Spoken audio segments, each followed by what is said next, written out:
שלום ותודה שחזרתם לערוץ שלי, אני נדב נחמני, אנימטור, מאייר ויוצר קומיקס. אני כבר סיפרתי לכם לא מעט על הספר שלי הילד הכחול, ספר קומיקס לילדים שנמצא עכשיו בכל החנויות, והיום רציתי לספר לכם למה יצרתי את הספר הזה, איך הגעתי לעבוד על ספר לילדים, וכל הסיפור שעומד מאחורי המסע הזה שאני עברתי. אני סיפרתי לכם בעבר איך הגעתי ליצור קומיקס ואיך יצרתי את הדמות של האיש הכחול, איך בכלל החלום שלי היה להיות אנימטור ולעבוד בדיסני, ואיך משם בכלל התגלגלתי ללמוד בבצלאל אנימציה, אבל לבסוף הגעתי להיות יוצר קומיקס. אם לא צפיתם בסרטון הזה, אני ממליץ לכם לראות אותו, הוא נקרא איך הפכתי להיות איש כחול, והוא נמצא בערוץ שלי יחד עם עוד הרבה סרטונים אחרים, ואם אתם עדיין לא מנויים לערוץ, למה אתם מחכים? אתם מוזמנים להירשם, ללחוץ על הפעמון, וגם לתת איזשהו לייק קטן. זה מאוד עוזר לערוץ שלי לגדול, ולהילחם באלגוריתם המרושע שמנסה למנוע ממני להגיע אליכם. וכשסיימנו עם כל זה, בואו נצא לדרך. אני רוצה לספר לכם למה יצרתי ספר קומיקס לילדים. אז סיפרתי לכם בעצם שההתחלה שלי בעולם הקומיקס הייתה בזה שבעצם רציתי לבטא את עצמי.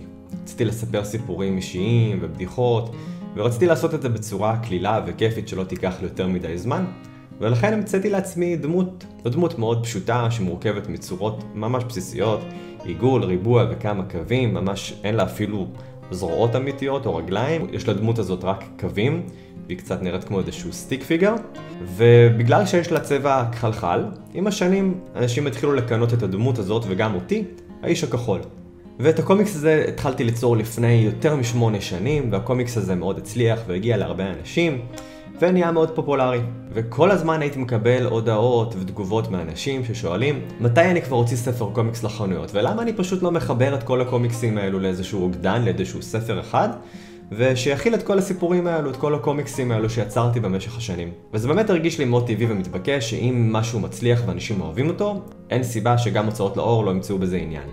הייתי בטוח שאני הולך לקבל כל מיני הצעות מכל מיני הוצאות לאור, שירצו לשתף איתי פעולה ולהוציא את הספר הזה. אבל החיים תמיד מלמדים אותי שדברים לא קורים ככה. שאם אתה לא יוזם משהו בעצמך, הדברים לא באמת קורים. היום אני גם יותר מבין את מצב שוק הספרים בארץ, ואני מבין את זה אחרת ורואה את זה אחרת, אז אני ממש מבין למה זה לא קרה. אבל באותו זמן הייתי מאוד תמים, וכמו המון אנשים חשבתי שלהוציא ספר לאור זה דבר מאוד פשוט. ושכל הספר שיוצא זה ישר אומר שהוא מצליח. לא היה לי מושג כמה אני רחוק מהמציאות. המציאות היא שלמרות שאנחנו חיים בארץ ממש קטנה, שוק הספרים שלנו רווי בספרים. שאנשים מוצאים היום הרבה יותר ספרים מבעבר. תחשבו שפעם היו רק כמה הוצאות בודדות וגדולות, ואם מישהו היה רוצה להוציא ספר לאור, הוא היה חייב לעבור דרך ההוצאות האלו, והיום יש הרבה יותר הוצאות קטנות וגם הוצאות עצמאיות, ככה שבעיקרון כמעט כל אחד שיש לו איזשהו ספר סביר ומספיק כסף, יכול לדאוג שהספר שלו יצא לאור. מצד אחד זה מגניב כי באמת יש יותר הזדמנויות לאנשים לספר סיפורים שלהם ולהוציא ספרים לאור. מצד שני זה באמת אומר שהשוק רווי ואולי אפילו רווי מדי ביחס לכמות האנשים שחיים במדינה כמו ישראל. נראה לי גם שפעם שהיו פחות הוצאות ולאנשים היה יותר קשה להוציא ספרים, אז באופן טבעי זה שמר על איזשהו תו תקן של איכות. נכון? ידענו שבעצם כשראינו ספר בחנות, זאת אומרת שהוא עבר איזשהו שלבים של סינון והוא לא סתם נמצא שם. ואז באופן טבעי כשככל שיש יותר תוכן והשוק יותר רווי, אז גם יש הרבה יותר זבל. אפשר לראות את זה בכל דבר, גם ברשתות וגם בנטפליקס ובעוד הרבה מקומות אחרים, גם בטלוויזיה. אבל אם נחזור לנקודה שדיברתי עליה, אני באמת הייתי בטוח שתוך כמה שנים אני אקבל מלא הצעות, ושתוך זמן קצר הספר שלי גם יגיע לחנויות, כי זה ממש מתבקש וטבעי שאם משהו מצליח ברשת, אז זה אומר שאולי יש לו קהל. אבל כמו שהבנתם, זה ממש לא קרה ככה. אף אחד לא יצר איתי קשר. אז אני פשוט המשכתי ליצור, בתקווה שמתישהו זה יקרה. אבל מה שכן קרה במקביל זה שככל שהמשכתי לעסוק בקומיקס, יותר אנשים התחילו להכיר אותי בתור קומיקסאי ומאייר, והתחלתי לקבל יותר הצעות לאייר ספרים של סופרים אחרים. אז ככה ככל שהתחלתי להיכנס באמת לעולם הספרים והאיור, חשבתי לנצל את ההזדמנות הזאת ולהגיש בעצמי הצעות לכמה הצעות. חשבתי שזה הולך להיות ממש קל, כי חשבתי שברגע שאני אפנה להוצאה והם יראו שכבר יש לי קהל ושהוכחתי את עצמי, אז הם ישר יסכימו והתלהבו ויודעו על מזלם הטוב ועל ההזדמנות המטורפת הזאת לשתף איתי פעולה. ואם להגיד את האמת, ההצעות שלי היו די עצלניות. זאת אומרת, לא השקעתי בהם יותר מדי, הייתי בטוח שזה יהיה נורא קל, ושכל מה שאני צריך לעשות זה להראות להם כמה קומיקסים, לצרף אותם לאיזשהו PDF אחד, לכתוב איזשהו פירוט קטן על מי אני, ובעיקר לשלוח להם איזה לינק לפייסבוק או לאינסטגרם, שהוכיח להם שבאמת יש מאחוריי עוקבים ואנשים. מה הייתה התגובה של רוב ההוצאות? או שהם אמרו שאין להם עניין בזה, כי הם לא האמינו שמבוגרים הולכים לקנות קומיקסים. היו את ההוצאות שאמרו שהם לא מאמינים שיש לדבר כזה שוק, כי קומיקסים לא כל כך הולך בעולם המבוגרים, ובטח גם לא למשהו שהוא אוגדן, שהוא מחבר דברים שכבר קיימים ואנשים אולי ראו אותם. וכמובן שהיו את ההוצאות שפשוט לא הגיבו לי. אז באותו זמן אני חשבתי שזה מגוחך ותמוה וכעסתי ונעלבתי ואמרתי לעצמי יום אחד הם יתחרטו, יום אחד הם יחזרו על 4 והסיפור שלי יהיה בדיוק כמו של ג'יי רולינג, שגם קיבלה מלא דחיות ולבסוף הפכה לסיפור הצלחה מסחרר, ככה גם בטח הולך לקרות לי. השנים עברו, המשכתי לעבוד על הקומיקסים שלי לרשת, המשכתי להתפרנס מהעבודה שלי כאנימטור ויוצר סרטים וקליפים. מדי פעם הייתי שוב מנסה את מזלי ושולח עוד איזושהי הצעה עצלנית לאיזו הוצאה, וכרגיל הייתי מקבל עוד דחיות. אני המשכתי לקבל כל כך הרבה דחיות שכבר נהייתי די אדיש לזה, וחשבתי שבאמת אין סיכוי שמישהו יתעניין בזה, ושאין קהל לקומיקסים שלי ושזה לא הולך לעניין אף אחד. בשלב מסוים גם אני לא יודע אם תרצתי לעצמי את זה או לא, אבל אמרתי לעצמי שגם ככה זה לא משנה, אף אחד לא קורא ספרים ואף אחד לא קורא בכלל ספרים בארץ. זו מדינה כל כך קטנה, כמה כבר ספרים אנשים יכולים לקנות ולקרוא. ושעדיף לי שאני אתמקד באמת ברשת, ושאני אמשיך לנסות לקבל תשומת לב בזירה הזו באמת של קומיקסים ואנימציה וקליפים. אני חושב שתכלס מה שבאמת רציתי זה שישימו לב אליי ושיבינו שאני מוכשר ושיש לי רעיונות מעניינים ויש לי דברים לספר, וחשבתי שאם אני אמשיך ככה אז מתישהו באמת מישהו יזהה את הפוטנציאל שלי. אני גם סיפרתי לכם שהסיבה שהתחלתי לעשות קומיקסים היא כי חיפשתי דרך יותר זריזה וכלילה להביע את עצמי, ולא באמת כי חשבתי שאני רוצה לעסוק בקומיקס או להיות קומיקסאי. פשוט אנימציה יותר מדי עבודה בשבילי, בשביל לעשות דברים בשעות הפנאי. אבל כנראה שמה שבאמת רציתי זה שאנשים יראו את הפוטנציאל שלי. אבל בפועל זה באמת לא עבד ככה. אני חושב שלא משנה עם איזה אנשים מפורסמים ומוכרים עבדתי איתם, זה לא נתן לי את הבמה שחשבתי שאני אקבל. אף אחד לא חשב לעצמו, וואו, הוא עשה קליפ ממש טוב, רואים שהוא יודע לספר סיפור או לביים, בוא ניתן לו הזדמנות לעשות סדרה או סרט. זה לא באמת עובד ככה, זה אף פעם לא עובד ככה. אני חושב שאנחנו רגילים מסרטים לדמיין שתמיד יש בקהל איפשהו איזשהו צייד כישרונות, שרק מחפש את הקול הבא, את הבן אדם הבא שהוא הולך לקדם ולתת לו חוזה. וזה לא עובד ככה. הדרך היחידה באמת לגרום לדברים לקרות היא להתחיל לפתח אותם כמו סטארט-אפ, ליזום אותם מאפס. זה אומר שאתה צריך להשקיע ואף אחד לא הולך להשקיע בזה בשבילך או לשלם לך בשביל זה. אתה צריך לבנות את המוצר שלך, להשקיע בו זמן וכסף אישי, ואז אולי לנסות לגשת עם הדבר הזה לאנשים הנכונים. וזה הימור די רציני, כי יש סיכוי לא קטן שאף אחד לא ירצה את זה ושהמאמצים שלך די יהיו לחינם. אבל כמו ילד תמים וחולמני, אני המשכתי במשך הרבה זמן לעשות פרויקטים כאלו, המשכתי לעשות פרויקטים לאנשים אחרים, בתקווה שמישהו יזהה דרכם ודרך היצירות האלו את הפוטנציאל שלי. פה ושם באמת היה לי לפעמים איזושהי חצי הזדמנות או פגישה עם איזשהו לקוח או איזשהו משרד פרסום או ערוץ טלוויזיה, אבל שום דבר לא באמת התפתח משם.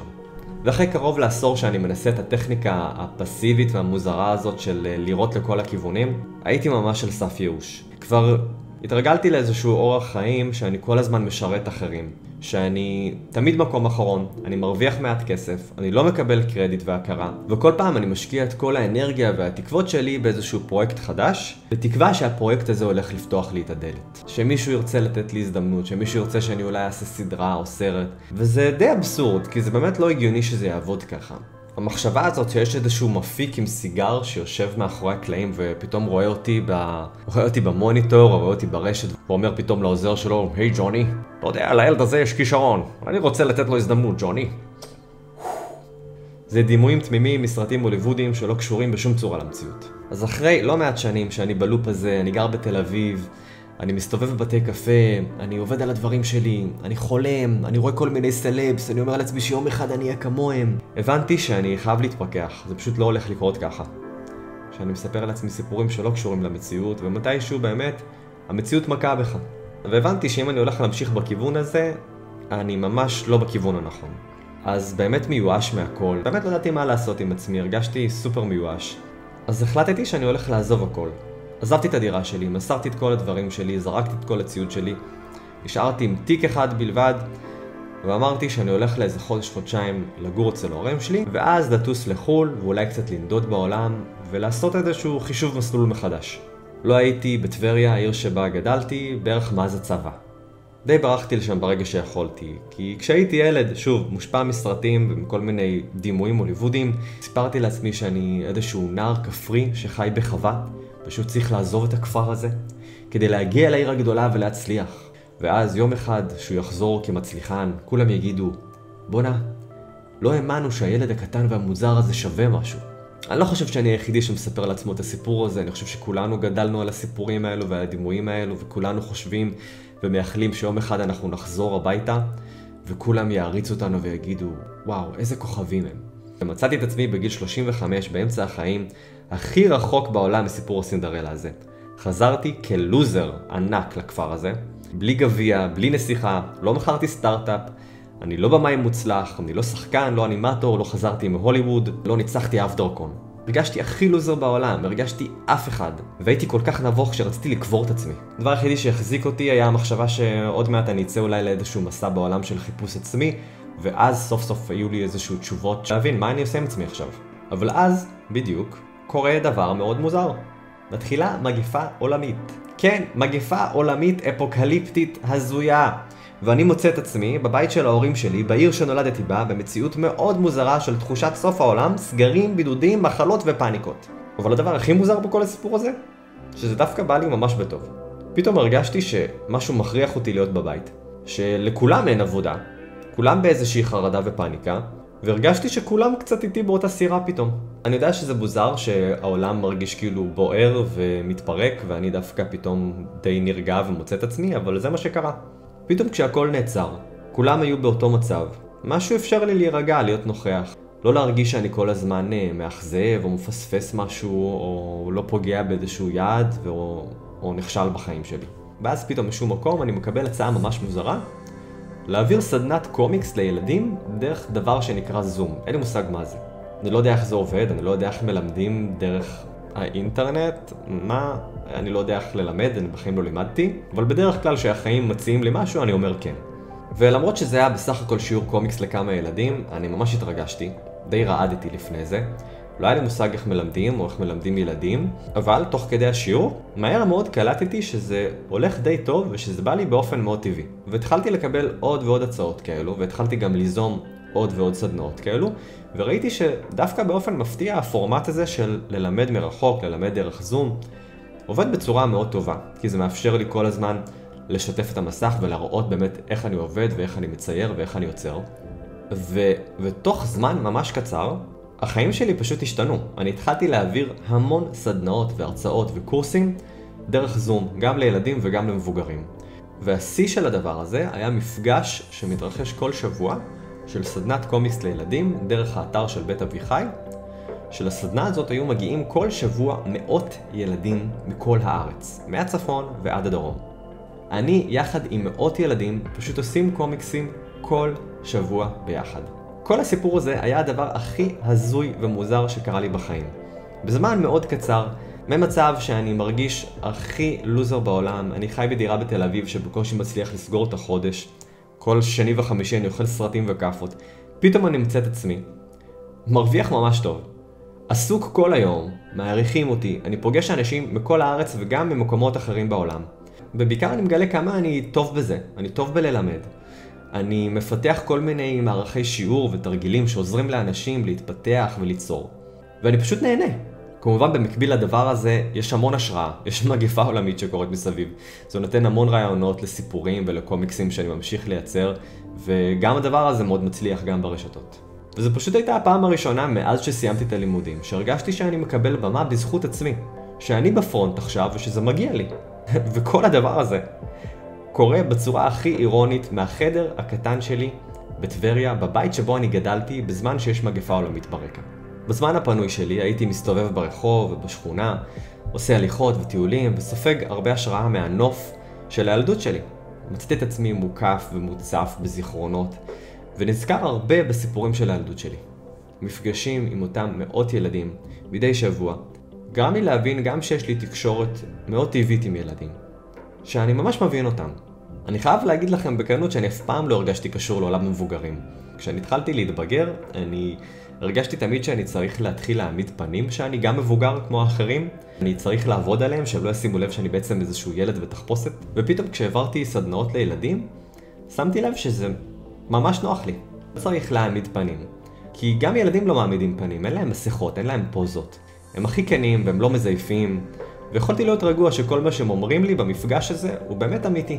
מעבר לזה שבאמת הייתה חוויה סופר מיוחדת בכל התקופה הזאת של הקורונה, כי הייתי מקבל המון הודעות מהורים וילדים, ילדים שחוו הרבה פאניקה וחרדה מכל מה שקורה עכשיו מסביב, וזה שהם הרבה בבית. פתאום הסדנאות קומיקס הפכו להיות משהו שממש מציל אותם, הוא נהיה איזשהו עוגן. אני ראיתי כמה ילדים ממש נהנים מקומיקס. איך הם מוצאים דרך לבטא את עצמם ולספר סיפורים ולהמציא דמויות ורעיונות. כל הדבר הזה זה משחק בשבילם, זה עולם שהם יכולים להשתולל בו. וזה בדיוק מה שאני אהבתי בקומיקס שהייתי ילד, וגם היום כמבוגר, זה מה שאני אוהב בקומיקס. המפגש הזה עם ילדים ממש הזכיר לי למה אני אוהב את מה שאני עושה. ולמה זה דבר שהוא ממש יכול להיות חשוב לילדים. כל הדברים האלו שהתחברו ביחד, גרמו לי בפעם הראשונה לרצות ליצור משהו עבור ילדים. עבור ילדים מהסוג שהייתי פוגש בסדנאות, ילדים כמוני, כמו שאני הייתי ילד. ולמרות שהתחלתי ליצור כילד וגדלתי על דיסני, והחלום שלי היה להיות בדיסני, כשהתבגרתי והלכתי ללמוד בצלאל, כל הזמן חשבתי איך אני יכול ליצור יצירות שדווקא יקבלו הערכה מהעולם של המבוגרים, הפסטיבלים נחשבים בעולם. וכל הזמן ניסיתי לחשוב איך אני יוצר משהו שפונה למבוגרים, שמבוגרים מעריכים. למרות שבאמת האופי הטבעי של היצירה שלי וגם האופי של הציורים שלי הוא הרבה יותר ילדי, הוא הרבה יותר פונה לילדים. כל הזמן ניסיתי להילחם בדבר הזה, שבא לי באופן טבעי. חשבתי שזה עקב אכילס שלי, שאני צריך להחליש אותו, שלא יקלטו שאני ילד. פתאום כשהחלטתי שאני רוצה ליצור לילדים, זה יצא ממני בצורה הכי זורמת והכי טבעית שיש. והחלטתי שאני עובד על רעיון לספר קומיקס לילדים, שהוא בעצם מספר על הילדות שלי בטבריה. שהוא שואב השראה מהסיפורים שלי ומהדמויות שהקיפו אותי, מהכלב שהיה לי כשהייתי ילד, מהמשפחה שלי, מהשכונה שלי, מהחברים. וחשבתי שאני אעשה את זה באותה שפה של העולם קומיק שיצרתי עם האיש הכחול. חשבתי שאני יכול בעצם להפוך את הדמות הזאת של האיש הכחול לילד הכחול. וגם חשבתי שזה נורא מגניב שילדים יראו קומיקס שהוא בנוי בצורה מאוד פשוטה, שתגרום להם להבין ולראות שגם הם יכולים לצייר בצורה כזאת. כי באמת את הדמויות שאני יוצר בקומיקסים שלי, פחות או יותר כל אחד יכול לצייר. הן לא מורכבות, הן לא מסובכות, הן ממש בנויות מהצורות הכי בסיסיות ומקווים פשוטים. וכל ילד יסתכל על זה ויגיד לעצמו, היי, גם לי יש אומץ לצייר ככה. חשבתי שזה יכול להיות גם משהו ממש מגניב. אז החלטתי שהפעם, בפעם הראשונה, אני לא עושה את מה שתמיד עשיתי, אני לא עושה איזשהו מסמך עצלני שאני סתם מחבר קומיקסים שעשיתי פעם, אלא אני פשוט ממש מתחיל לעבוד על ספר.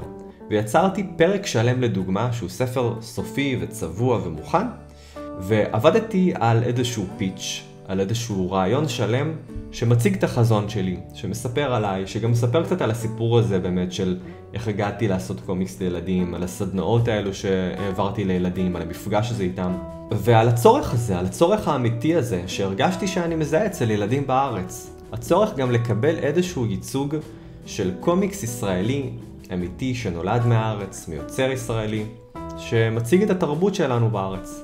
ראיתי כל מיני קומיקסים לילדים בחנויות ספרים, כמו קפטן תחתונים ואיש הכלב ודברים מהסוג הזה. ובאמת כולם קומיקסים מאוד כיפים שילדים מאוד אוהבים, והרגשתי שאני חושב שיש מקום לעשות מוצר כזה, אבל שהוא מהארץ שלנו, שהוא מגיע מקול של מישהו שגדל פה. מישהו שיש לו את הזווית הזאת בנקודת המבט של ילד ישראלי שגדל בארץ. ואז החלטתי שאני פונה להוצאת החלומות שלי, הוצאת כנרת זמורה ביטן. כנרת הייתה ההוצאה הזאת שתמיד שמעתי עליה כמה זו הוצאה רצינית וגדולה ומוערכת, שהסופרים הכי מגניבים ומעניינים עובדים איתם, וזה היה חלום שלי לעבוד איתם. אבל לא העזתי בכלל לפנות עליהם עד אותו יום. באותו רגע באמת הכל התחבר, הכל הרגיש לי נכון, ופניתי אליהם. ולהפתעתי הגדולה, הם חזרו אליי די מהר וזמנו אותי לפגישה. הייתי בשוק שהם מזמינים אותי להגיע לפגישה איתם. נסעתי במיוחד, הנסיעה לקחה איזה 3 שעות. והרגשתי שאני ממש מגיע לפגוש את הגורל שלי, הרגשתי כמו איזשהו גיבור במסע.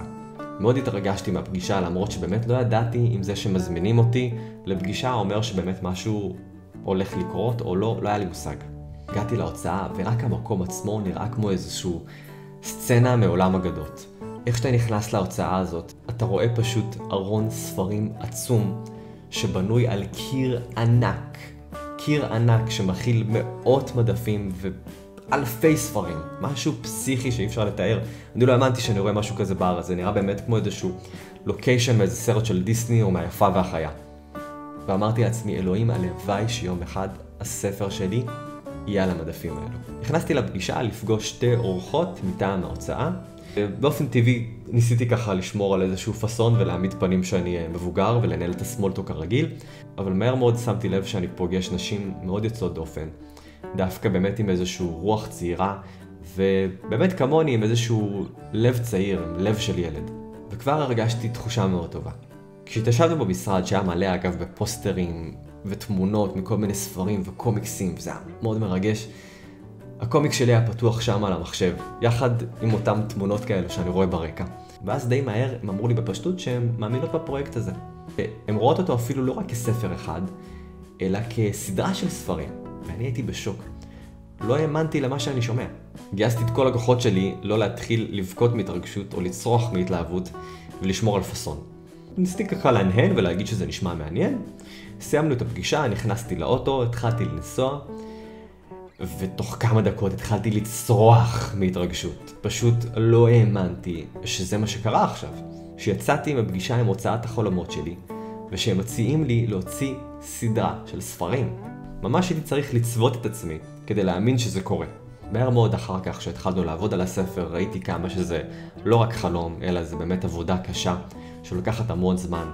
כך קרוב לשנתיים מאותה פגישה עד שהספר הגיע לחנויות. ולאורך כל החודשים האלו וכל השנתיים האלו, אני כמעט לא סיפרתי על הפרויקט הזה לאף אחד, עד שאני לא באמת ראיתי את זה והאמנתי שזה קורה. השלב הזה בחיים שלי, אחרי כל כך הרבה דחיות וכישלונות וניסיונות וטעויות, אני לא חשבתי שאני אעבוד על משהו שכל כך מרגש אותי. לא חשבתי שאני אעבוד על משהו שאני מרגיש כל כך מחובר אליו, ושיהיה לי כל כך אכפת ממנו. אני יצרתי הרבה פרויקטים בעשור האחרון מאז שסיימתי את הלימודים בבצלאל. אף פעם לא עבדתי על משהו שהוא כל כך אישי, שהוא כל כך אני. ואני יודע שזה נשמע אולי דרמטי, אבל אני ממש הרגשתי כשאני עבדתי על הפרויקט הזה, שאני מגשים את הייעוד שלי. היו רגעים שהייתי מצייר את הקומיקס הזה, ולפעמים פשוט היו יורדות לי דמעות מרוב התרגשות. לפעמים הייתי מרגיש שמחה טהורה כזאת. באמת אף פעם לא הייתה לי חוויה כזאת שהרגשתי כאילו כל הכוכבים התיישרו כדי לגרום לדבר הזה לקרות. כאילו כל התהליך הזה שעברתי וכל האכזבות וכל מה שהוביל אותי לחזור לטבריה ולגור שם וכל הסיפור עם הקורונה והסדנאות עם הילדים, כאילו כל הדבר הזה התיישר כדי שאני אבין שאני צריך ליצור קומיקס לילדים. זה ממש הרגיש ככה. ובאמת יצרתי הרבה יצירות שאני מאוד גאה בהן ושאני מאוד מאוד אוהב אותן ומחובר עליהן. אבל בחיים לא הרגשתי שאני יוצר משהו במקום כל כך נקי וללא אגו. אני באמת הרגשתי שכל הדברים שאני עברתי בחיים שלי, כל החוויות האלו, כל התחושות האלה שבהם אני הרגשתי המון פעמים מאוד מוזר ומאוד לבד, אני הרגשתי שאני אמור לחוות אותם, כדי שאני אוכל לאבד אותם ולתרגם אותם לאיזשהו סיפור, לאיזשהו ספר, שיעזור גם לילדים אחרים להרגיש אהובים ושייכים ולא לבד. באמת ובתמים, אני הרגשתי שמספיק שהספר הזה יגיע לילד אחד ויעשה את הדבר הזה, ואני את שלי עשיתי. כמובן שהחלום שלי זה שהספר הזה יגיע ויגע בכמה שיותר ילדים. וזו הסיבה שהספר הזה כל כך חשוב לי ויקר לליבי, וזו הסיבה שאני כל הזמן מדבר עליו בכל הזדמנות ומקשקש עליו בלי סוף, ומבקש מכם גם לעזור לי להפיץ את הספר הזה כדי שהוא יגיע לכמה שיותר אנשים. מעבר לכל הסיפור הזה והמסע הזה, יש גם משהו מאוד סוריאליסטי בלהפוך את הסיפור שלך ואת החיים האישיים שלך לסדרה מצוירת, לספר קומיקס.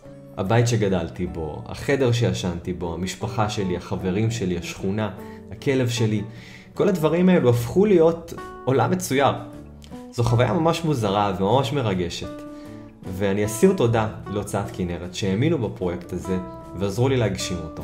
תהליך כזה של עבודה מול הוצאה הוא מאוד שונה מלעבוד לבד. אני ממש רגיל במשך הרבה שנים לעשות הכל לבד, להחזיק את כל הכובעים כשאני יוצר קומיקס. אני גם היוצר, אני גם הכותב, אני גם המעצב, אני גם הצייר, אני גם העורך, אני גם המשווק, אני עושה את הכל. כשאתה עובד עם הוצאה, אתה חלק מקבוצה כלשהי. הייתה לי עורכת נהדרת שעוזרת לי לדייק ולערוך את הסיפור. עבדתי מול מעצבת גרפית שיצרה את כל העטיפה ואחראית לכל הכיתוב והפונטים והכנה לדפוס. ויש אפילו מערך שלם של יח"צ שעוזר לי לשווק את הספר. כמובן שיש מאות חנויות ספרים ומוכרי ספרים נהדרים שמתווכים את הספר הזה ללקוחות שמגיעים לחנות ומציעים להם את הספר במידה והוא מתאים להם. אז זו אופרציה שלמה וזה הופך את הכל להרבה יותר מוקפד ויותר מורכב, וזה הסיבה שהדברים האלו לוקחים הרבה יותר זמן מאשר סתם ליצור איזשהו קומיקס לרשת. וכמו שסיפרתי לכם, הסדרה הזאת, הילד הכחול, בעצם תהיה סדרה של ספרי קומיקס לילדים. כל הספרים האלו מתרחשים סביב נדב והעולם שלו, ובעיקר את המערכת יחסים שלו עם הכלב החדש שהוא מאמץ, שקוראים לו בארט, שהוא באמת היה הכלב האמיתי שלי. בארט היה באמת החבר הכי טוב שלי כשאני הייתי ילד, והוא חי חיים ארוכים ומאושרים עד גיל 18. והוא דמות ממש חשובה במרכזית, למרות שהוא דמות שלא מדברת, הוא רק נובח ורואים אותו אומר הב, אבל עדיין נדב ובארט מבינים אחד את השני, והם ממש פרטנרים כאלו שחיים בעולם, והחברות הזאת באמת עוזרת לנדב לגדול ולמצוא עוד חברים. בספר השני העולם הזה ממשיך להתרחב, אנחנו רואים גם את הבית ספר שנדב לומד בו, עוד תלמידים, את המנהלת המפחידה שושי, את ערבית המורה, ארמון שומר בית הספר, ועוד כל מיני דמויות חמודות ומצחיקות. יש עוד דבר שאני מאוד אוהב שקורה בספרים האלו, שזה בעצם שיש להם איזשהו קו עלילה מקביל, שמתרחש בעולם היצירתי ובדמיון של נדב. בגלל שנדב הוא ילד עם המון דמיון שכל הזמן מצייר קומיקסים, אז אנחנו גם תמיד מקבלים הצצה לקומיקסים שנדב מצייר. ואז בעצם יש לנו איזשהו קומיקס בתוך קומיקס. יש פרקים שלמים שבעצם אנחנו רואים את גיבורי העל שנדב מצייר ואת הסיפורים שלהם, שבעצם מקבילים לחוויות שקורות לנדב. ובעצם הקומיקס הזה שהוא מצייר עוזר לו לאבד את החוויות שהוא עובר בחיים האמיתיים. מעבר לזה שאני באמת חולם שהספרים האלו יגיעו לכמה שיותר ילדים, אולי אפילו בעתיד יתורגמו לעוד שפות, האמת שהחלום הכי ענק שלי זה שיום אחד הספרים האלו יהפכו להיות אנימציה. הספרתי לכם שכילד החלום שלי היה להיות אנימטור בדיסני, ועשיתי קומיקס בגלל שלא ידעתי איך לעשות אנימציה. אני חושב שבגלל זה גם כשאני יוצר קומיקסים היום, אני קצת מדמיין אותם באנימציה. אני תמיד מדמיין אותם זזים, ואני שומע את הקולות ואת האפקטים ואת המוזיקה. גם כי זה עוזר לי ליצור, ואולי כי גם ככה אני חווה את העולם בעצמי, אני קצת חווה את העולם כמו איזשהו סרט או סרט מצויר.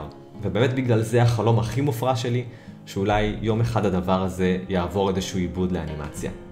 ומי יודע, מוקדם לדעת, אני ממש רק בתחילת המסע שלי עם סדרת הספרים הזאת, אבל מי יודע, אולי יום אחד זה יקרה. אם יש משהו שסרטים מצוירים לימדו אותי, זה שהכל אפשרי והכל יכול לקרות. מה אתם אומרים? אתם מאמינים שיום אחד החלום הזה יכול להתגשם? שאולי נסתכל אחורה בעוד עשור ונראה שהדבר הזה באמת קרה? בואו נראה. אז זהו חברים, כרגיל, היה לי ממש כיף לפגוש אתכם היום ולספר לכם יותר לעומק באמת על הספר הזה והמסע שעברתי איתו. אם יש לכם שאלות על הספר או כל דבר אחר או הצעות לסרטונים נוספים, כרגיל אתם מוזמנים לכתוב לי בתגובות. אם אתם עדיין לא מנויים לערוץ שלי, חברים, תירשמו, תלחצו על הפעמון ואולי אפילו תיתנו איזשהו לייק נחמד. אז תודה רבה שהצטרפתם אליי ונתראה בקרוב בסרטון הבא.